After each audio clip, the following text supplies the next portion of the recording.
नमस्कार, capital TV का खास शो राहुल का अग्निपथ देख रहे हैं आप। मैं हूं आपके साथ पूजा। हाथरस में 4 साल पहले 14 सितंबर 2020 को दलित युवती के साथ दरिंदगी हुई थी। 19 सितंबर 2020 को युवती ने दिल्ली के सफदरजंग अस्पताल में दम तोड़ दिया था। मामला देश भर में सुर्खियों में रहा। इसकी जांच सीबीआई को सौंपी गई। मामला कोर्ट में भी है, पर इतने पुराने केस को लेकर अब राहुल गांधी यूपी को अराजकता और दंगों की आंख में झोंकना चाहते हैं। जी हां, खबर यह है कि आज राहुल गांधी उसी पीड़ित परिवार से मिलने उनके गांव पहुंचे। राहुल गांधी ने बुलगड़ी गांव पहुंचकर पीड़ित परिवार से करीब 45 मिनट तक मुलाकात की। बताया तो जा रहा है कि खुद पीड़िता के पिता ने जुलाई में पत्र लिखकर राहुल गांधी से मांग की थी कि वो उनसे मिलना चाहते हैं। इसके अलावा एक दावा ये भी है कि पीड़ित परिवार का कहना है कि सरकार की तरफ से किए गए वादे अभी तक पूरे नहीं हुए हैं। पर सवाल यह है कि संसद का शीतकालीन सत्र चल रहा है, तो आखिर सत्र छोड़कर अचानक से राहुल गांधी हाथरस, वो भी पुराने मामले में क्यों पहुंचे? तो आज राहुल गांधी के हाथरस दौरे को लेकर ही चर्चा करेंगे। साथ ही आज की खबर यह है कि संसद में फिर आज जमकर बवाल हुआ। सोरोस को लेकर राहुल गांधी और सोनिया गांधी से कई सारे तीखे सवाल पूछे गए। पूछा गया कि जॉर्ज सोरोस से सोनिया गांधी का आखिर क्या रिश्ता है। पर सवाल सुनकर कांग्रेसी आज एक बार फिर संसद में जमकर बवाल काटते नजर आए। तो हाथरस के साथ साथ संसद, सोनिया और सोरोस के कनेक्शन को लेकर भी चर्चा करेंगे। चर्चा के लिए मेरे साथ स्टूडियो में मौजूद है कैपिटल टीवी के एग्जीक्यूटिव एडिटर राजीव जी। सर, आपका बहुत बहुत स्वागत। धन्यवाद। संसद छोड़कर आखिरकार राहुल गांधी हाथरस क्यों पहुंच गए? क्योंकि राहुल गांधी कंफ्यूज लीडर हैं और उनके जो इर्द गिर्द लोग हैं वो जो बात कहते हैं राहुल गांधी उसी के इशारे पर चलते हैं। आखिरकार उन्हें क्यों लग रहा है कि पीड़ित परिवार की बात नहीं सुनी गई और कौन सी मांग करनी है सरकार से, ये बात भी आपने नहीं कहा। आप हाथरस गए, पीड़ित परिवार से मुलाकात की, 35 से 45 मिनट के बीच कहा जा रहा है कि दोनों के बीच बातचीत हुई। आप वहां से बाहर निकले और बाहर में मीडिया वाले आपका इंतजार कर रहे थे कि राहुल गांधी आकर कुछ बोलेंगे, तो आपने बाहर में किसी से बात भी नहीं की और उसके बाद सीधे दिल्ली की तरफ चले आए। ये पूरी की पूरी प्रक्रिया जो इनके जाने आने और मीडिया को इग्नोर करने की है, इससे तो कई सवाल उठ रहे हैं कि आपका एजेंडा पीड़ित परिवार से मुलाकात कर उनको न्याय दिलाना नहीं है, बल्कि आपका एजेंडा है कि इस बीच जबकि सदन में उनके पूरे परिवार के सोरोस लिंक के ऊपर सवाल उठ रहे हैं, आपका अदानी का मुद्दा विपक्ष के भी किसी पार्टी को रास नहीं आ रहा है।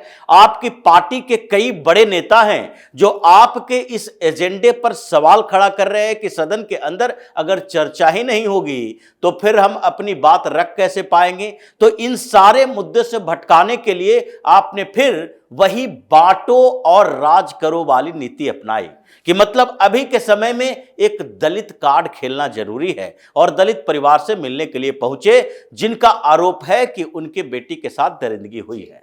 अब ये पूरा मामला जिसमें आप न्याय की गुहार की बात करते हैं, 2020 में भी प्रियंका वाड्रा, राहुल गांधी ने उनसे मुलाकात की थी और कांग्रेसियों का मानना है कि हमेशा टच में रहते हैं उस परिवार के साथ, उनको इंसाफ दिलाने के लिए टच में रहते हैं। तो अगर आपको न्याय दिलाने के लिए इतने सालों से यानी 4 सालों से आप उनके टच में हैं, तो कांग्रेस के नेता या राहुल गांधी, प्रियंका वाड्रा ये खुद बताएं कि आपने उस परिवार के लिए क्या क्या किया, या उनके पिता ये बताएं कि सरकार ने कौन सी उनकी मांग, डिमांड या फिर जो वादा किए थे वो पूरा नहीं किया है। ये तो क्लियर कट होना चाहिए। आप ऊपरी तौर पर आरोप लगाकर सरकार के ऊपर या फिर ऐसी बातें करके कि जिससे कि एक तरफ हम जाएं राजनीतिक लाभ उठाने के लिए और दूसरी तरफ बदनाम करें सरकार को, यह पॉलिसी नहीं चलेगा। कांग्रेस की यही पॉलिसी है, क्योंकि इस मामले में सीबीआई की इंक्वायरी हो रही है।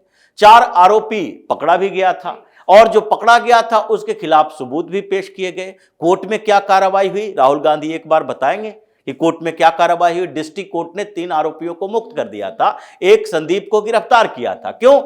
क्योंकि ये जो इनके पिता हैं जो आज राहुल गांधी से चिट्ठी लिख कर, जैसा कांग्रेस का मानना है कि मांग कर रहे हैं मुलाकात के लिए। ऐसे अगर राहुल गांधी से कोई मांग करता है मुलाकात के लिए तो क्या राहुल गांधी हर के दरवाजे पर चले जाते हैं? राहुल गांधी से तो बहुत सारे लोग मिलना चाहते हैं, और अभी असम से लेकर इधर केरल तक, जो जहां से वायनाड से सांसद हुआ करते थे, वहां की मांग मानने के लिए तो गए नहीं।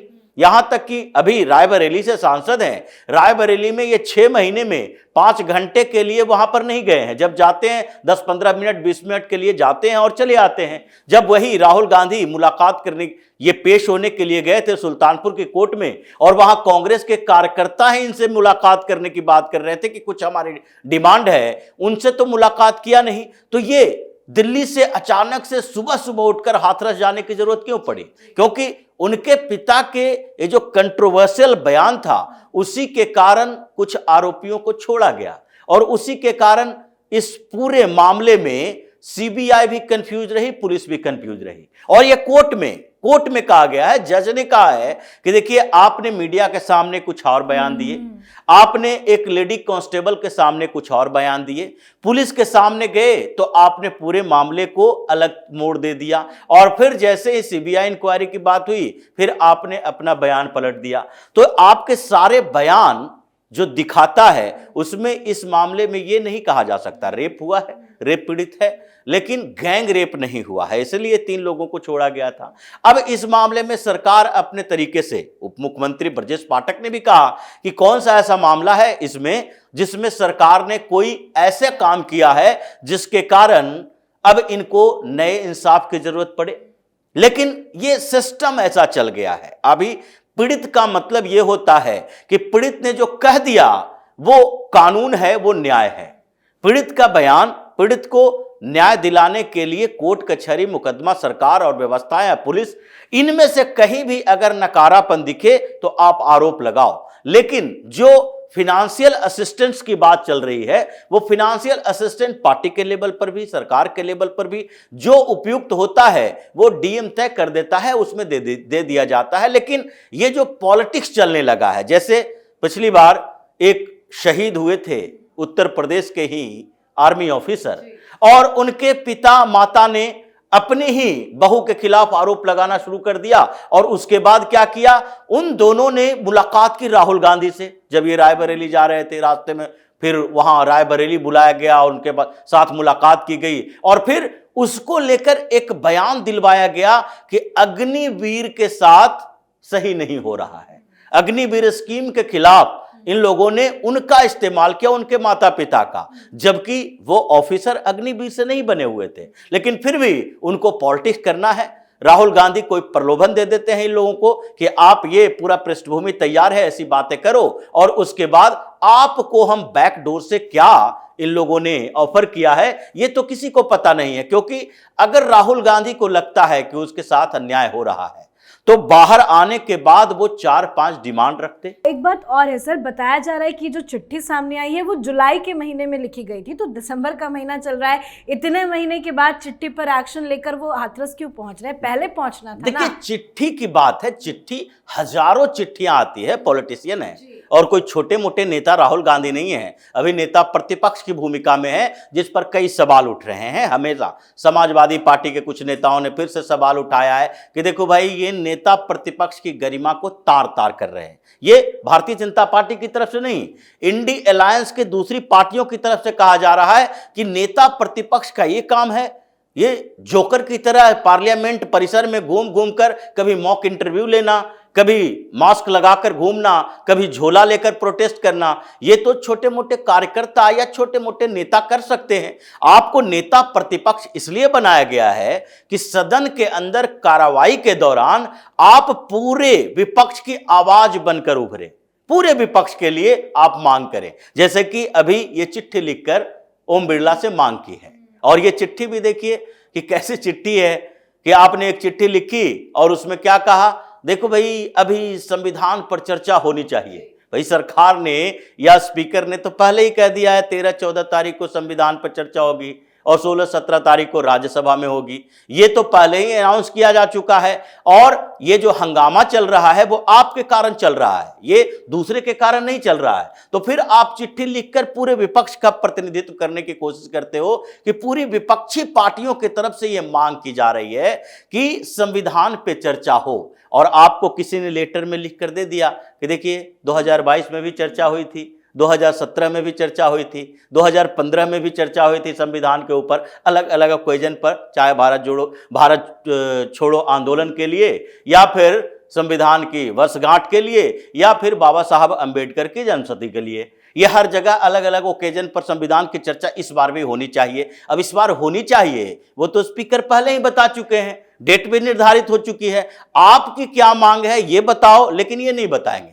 अभी कांग्रेस की तरफ से व्हिप जारी किया गया है, भाजपा की तरफ से भी किया गया है कि 13 और 14 तारीख को सारे सांसदों को उपस्थित होना है, लेकिन कांग्रेस ये जो व्हिप जारी कर रही है और जो आरोप लगा रही है वो दोनों में कितना बड़ा कंट्राडिक्शन है। जी सर, ये कंट्राडिक्शन इस लेवल पर है कि कांग्रेस के नेता बीच में इंटरप्ट करके अडानी के मुद्दे पर बातचीत करने के लिए, बहस करने के लिए, चर्चा करने के लिए ओम बिरला से बोलते हैं, और राहुल गांधी जब ओम बिरला से मुलाकात करते हैं, स्पीकर से मुलाकात करते हैं, तो कहते हैं हमें कोई दिक्कत नहीं है, हम सारे आरोप को स्वीकार करेंगे, अस्वीकार करेंगे, हमें कोई फर्क नहीं पड़ता है, इसलिए सदन की कार्रवाई शुरू होनी चाहिए, चलते रहनी चाहिए। लेकिन बाहर आके क्या कहते हैं, ये स्पीकर जो हैं वो हमारे मुद्दे को उठाने नहीं देते, और एक ही मुद्दे पर बार बार चर्चा होती है, वो सुरोस के मुद्दे पर है। भारतीय जनता पार्टी के लोग इस पर सवाल उठाते हैं, उनको समय दिया जाता है, लेकिन एग्जैक्ट चीजें नहीं बताएंगे कि जो बात क्या है और क्यों उन लोगों को इसका जवाब देने के लिए कहा जाता है। क्योंकि गौरव गोगोई इनसे ज्यादा समझदार है, राहुल गांधी ये जो एलओपी हैं वो डिप्टी एलओपी है, लेकिन इनसे ज्यादा समझदार हैं, और वो उन्होंने बोला कि देखो 0 आवर के दौरान बार बार भारतीय जनता पार्टी के नेता ये सवाल उठा रहे हैं। अब 0 आवर और क्वेश्चन आवर में अंतर है। क्वेश्चन आवर के समय में तो आपके नेताओं को भी मौका दिया गया है और आपने पहले से निर्धारित किया कि हाँ भाई 0 आवर में जो चर्चा होगी उसके लिए क्वेश्चन पहले से दे दिए गए हैं। स्टारर क्वेश्चन होंगे जिसमें सदन में चर्चा होगी, ना स्टारर क्वेश्चन होंगे जिसका मंत्री जवाब देगा लिखित में।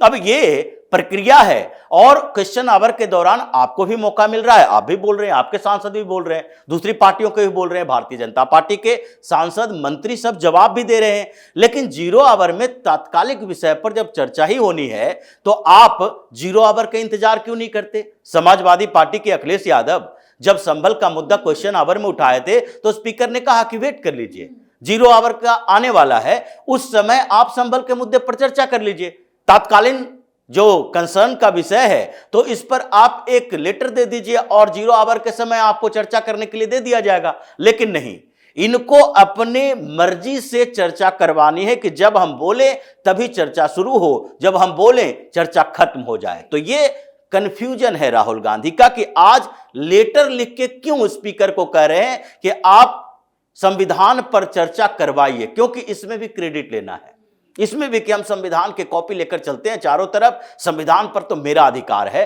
देखो बाबा साहब पर मेरा अधिकार है। यही बाबा साहब अंबेडकर जिनको कांग्रेसियों ने हराया था और बार बार चुनाव हराया, किसी तरीके से ये दबाव में, यानी कि कांग्रेस के गांधी नेहरू परिवार के अलग के लोगों के दबाव में बाबा साहब अंबेडकर को किसी तरीके से ये कानून मंत्री का पद दिया गया था, वो भी उन्होंने छोड़ दिया कि हमारे बस में नहीं है कांग्रेसियों के साथ काम करना। अब उनके ऊपर भी दावेदारी चाहिए तो उनकी बात भी उठानी है, क्योंकि दलित कार्ड खेलना है। तो सारे मुद्दे ये इनके हाथों से छीने जा रहे हैं और फिर ये किसी तरीके से क्रेडिट लेने की कोशिश कर रहे हैं, चाहे लेटर लिखकर हो या व्हिप जारी करके हो। अब देखना यह है कि राहुल गांधी संविधान के पर चर्चा के दौरान क्या बोलते हैं, और बोलने से ज्यादा बड़ी बात यह है कि क्या वो सुन पाते हैं, क्योंकि 14 तारीख को पीएम भी बोलेंगे, जवाब देंगे, इन लोगों ने जो सवाल उठाया उसका जवाब भी देना है। तो ऐसे में वो सुन पाते हैं या नहीं सुन पाते हैं, वॉकआउट करते हैं, ये जरूरी है। लेकिन जिस तरीके से ये हाथरस गए, हाथरस के बाद ये लौट कर आए और लौट कर आने के बाद ये कांग्रेस के अंदर फिर से अब संविधान पर चर्चा क्या होगी, इस पर जो इन लोगों ने स्ट्रेटजी बनानी शुरू कर दी है कि कैसे हम वॉकआउट करेंगे, कैसे हंगामा खड़ा करेंगे, इन सारे मुद्दों पर चर्चा कल से शुरू होगी। तो कल पता चलेगा कि राहुल गांधी की औकात सही में क्या है। बिल्कुल सर, बहुत बहुत धन्यवाद सर समझाने के धन्यवाद। लिए। तो आज संसद छोड़कर राहुल गांधी हाथरस मामले के पीड़ित परिवार से मिलने उनके घर पहुंचे। वो अकेले पहुंचे थे, जहां उन्होंने पीड़ित परिवार से बातचीत की है। मुलाकात के दौरान पीड़ित परिवार ने राहुल गांधी को एक पत्र भी सौंपा है, जिसमें उन्होंने अपनी व्यथा बताई है। पर सच्चाई ये है कि राहुल गांधी व्यथा सुनने नहीं, राजनीति करने गए थे। साथ ही संसद में तो राजनीति चरम पर जारी है, रोज हंगामा काटा जा रहा है। सोरोस मामले में राहुल गांधी और सोनिया गांधी इस बार बुरे फंसे हैं। तो आप अपनी राय कमेंट कर लिखें। देखते रहिए कैपिटल टीवी। नमस्कार।